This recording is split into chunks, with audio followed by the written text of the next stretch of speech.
A while back, our beloved Eddie, he changed some of the lyrics to fit it for my earthly mother, who has moved on over a year ago. And it was on my ordination, I believe, or birthday it was, occasion a few years back. They made it as a surprise. And they had a video clip back then where I was some photos with my earthly mom, and they were showing those videos, and while they were singing it in the back, and as a track. So it's very dear to my heart. God bless you all. God bless you all. You know, speaking of mothers, you will, my son and my daughter, a piece of advice from someone who is still living and standing before you. Of course, not every mother is a mother, and not every father is a true father, but the title is given by God.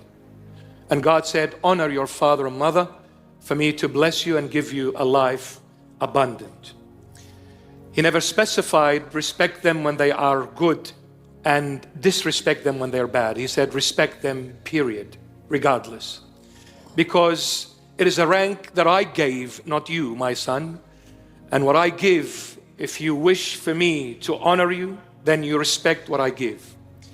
A piece of advice: we will never ever appreciate the father and the mother until we lose them. And it is with everything else in life. We will never appreciate it until we lose it. But let me tell you one thing. A genuine father and a genuine mother, parents that sacrifice their life for their children, are definitely priceless.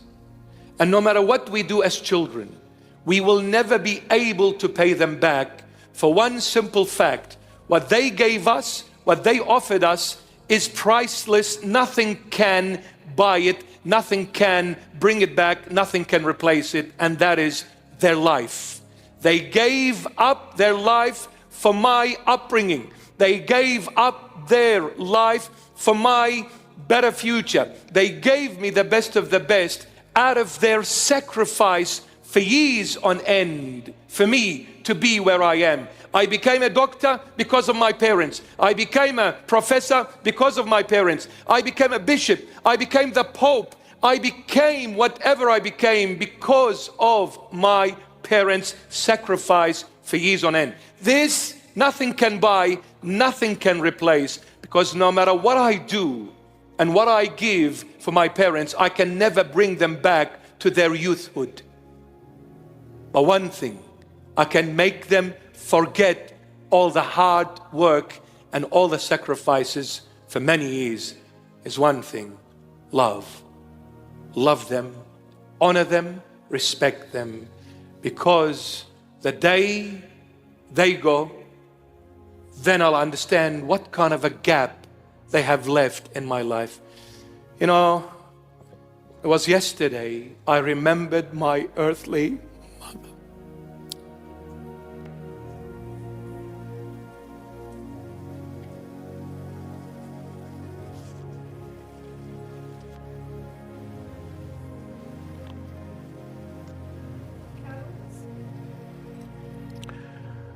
I'll do anything and everything to have her back. But she's gone. I believe and I know she is with me in the spirit, and she's praying for me, because I know where she is.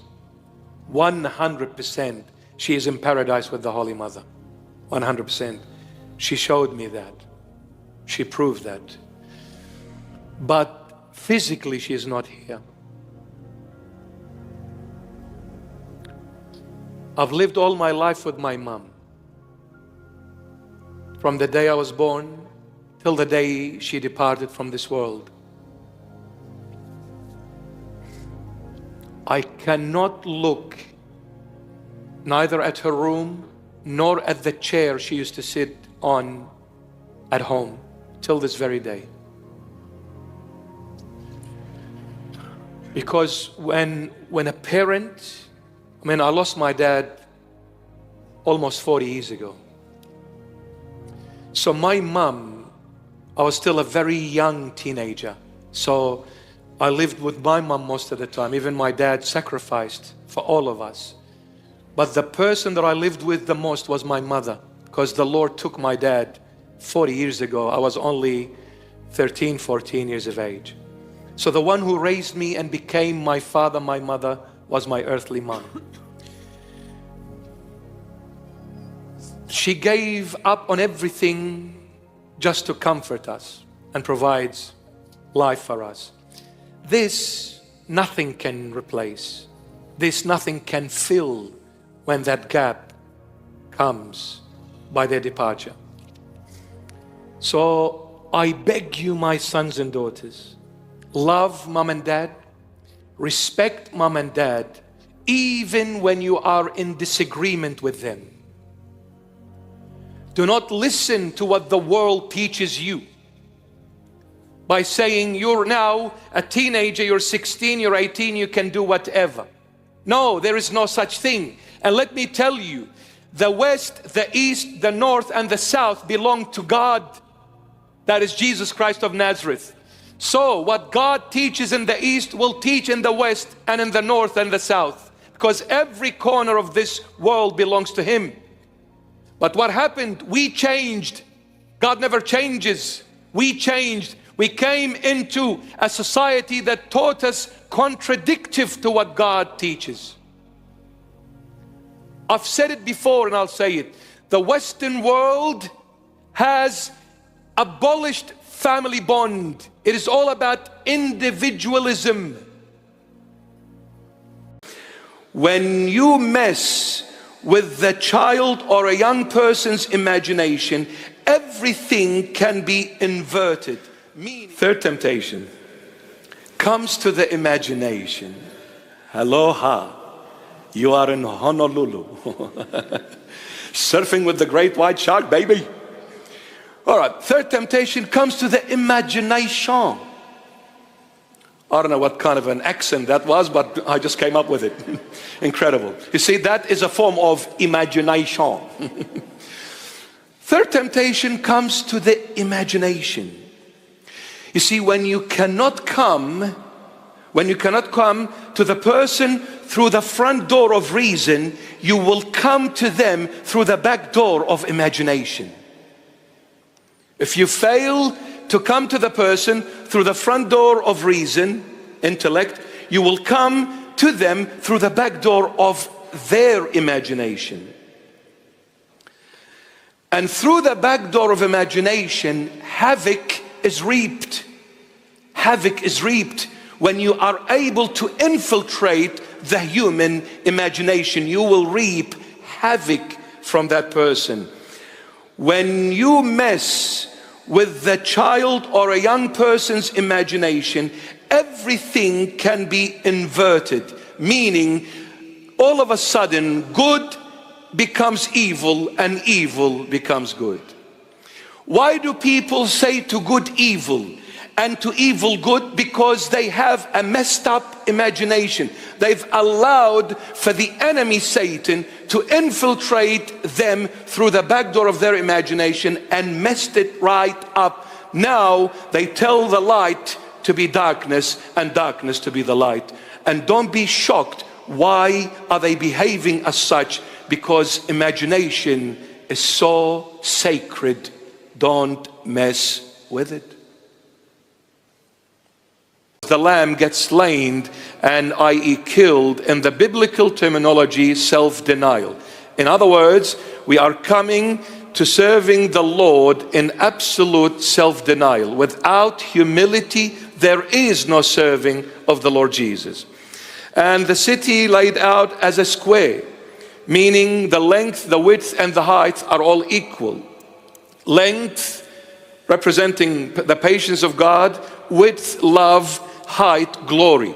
Now in heaven, the length, the width, and the height are all equal in measurements, whereas on earth everything is unequal. Then that is why we have a lot of quarreling, arguments, frictions, envy, jealousy, because the love is not equal, the patience is not equal, the tolerance is not equal, and so on and so on and so on. But in heaven, everything is as equal to the next.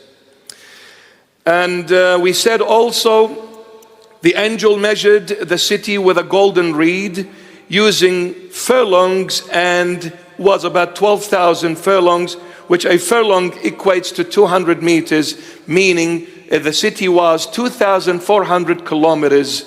Even in the literal sense, I don't think there is any city on the face of this earth this big, this wide, and this high. 2,400 kilometers. Meaning, the Lord said it, in my Father's house, the rooms are plentiful. There's a place for every human being. It will never be running out of vacancies there. There will always be a room for every single human being. He measured the walls using cubits and was 144 cubits. The holy city is far by using the furlong measurement. It's 2,400 kilometers. It is far for those who live distant from God. And it is in cubits, meaning 144 only, compared to 2,400 kilometers. 144 meaning it's close. The holy city Jerusalem, it is close to those who are close to God.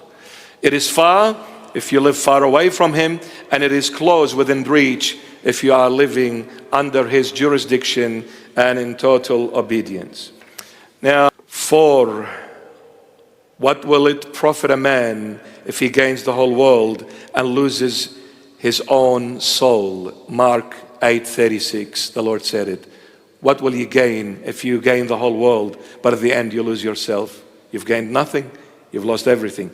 Lose everything and gain Christ, who is the everlasting treasure, the everlasting gold, and the everlasting glory in heaven. He is your true portion here and in heaven, my beloved. Here and in heaven.